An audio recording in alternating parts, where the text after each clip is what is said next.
Question number 7, Chris Hipkins. Thank you, Mr Speaker. My question is to the Minister for Tertiary Education, Skills and Employment. Is he satisfied with his oversight of the tertiary education sector?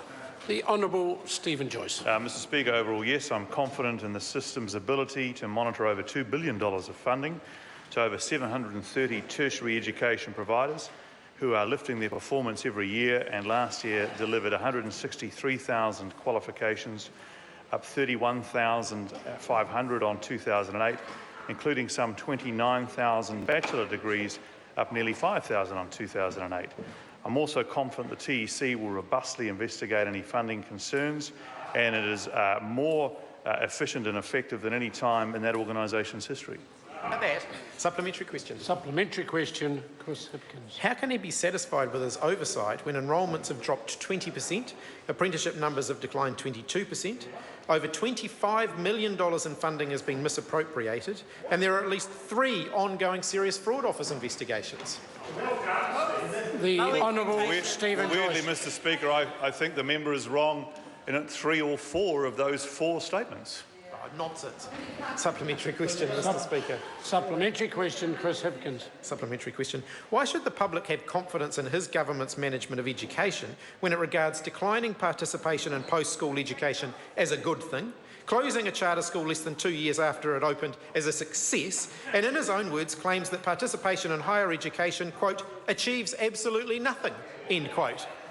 The Honourable Stephen Joyce. Sorry, Mr Speaker, I'm rather stunned by the member's questions. This third leg of that question is strictly incorrect and is a manufacturing and a twisting of a quote that is completely different. The second one should be directed to the Minister of Education, and the first one is also wrong because the participation in post-school education, particularly at a full-time and higher level such as universities with degrees and postgraduate degrees, is higher than it has been at any time since 2000. So I think Mr Hipkins needs to go back to school himself.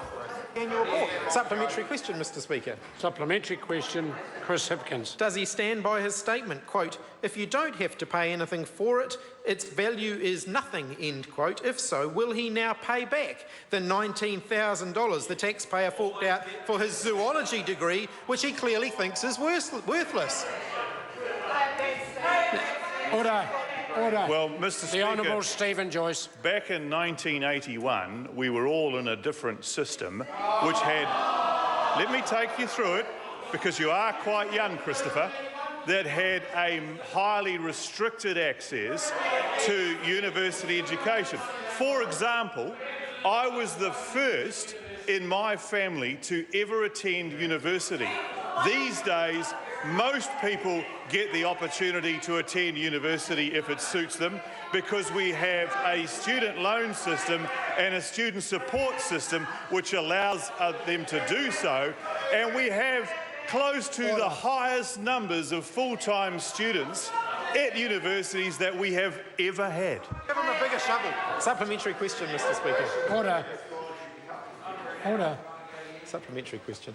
Supplementary question, Chris Hipkins. What does it say about his oversight that less than a year after he chastised the Ministry of Business, Innovation and Employment for spending $15 million on a lavish headquarters upgrade, another agency he also has oversight for spent $20 million on a lavish upgrade, including a $2.5 million stairway to heaven? Or is it simply that when it comes to Stephen Joyce, all that glitters is gold? The Honourable Stephen Joyce. Dear oh dear, we've drunk a little bit of V at lunchtime, haven't we, Mr Speaker? The member needs to understand a couple of things. While not at all resiling from the investment by the ministry in the upgrade of its building, which, unlike when the Labor Party was around, was always a new building, whereas these days they actually re-inhabit older buildings and with smaller floor spaces. I don't recall us signing off on the big buildings around town that were built under the Labor government. But I should point out to the member, like the Supreme Court, I should point out to the member that the minister responsible is the Minister for Education, and he might like to direct his questions to her, but I support the approach taken by the ministry. Order. Question number 8, Alfred Nato.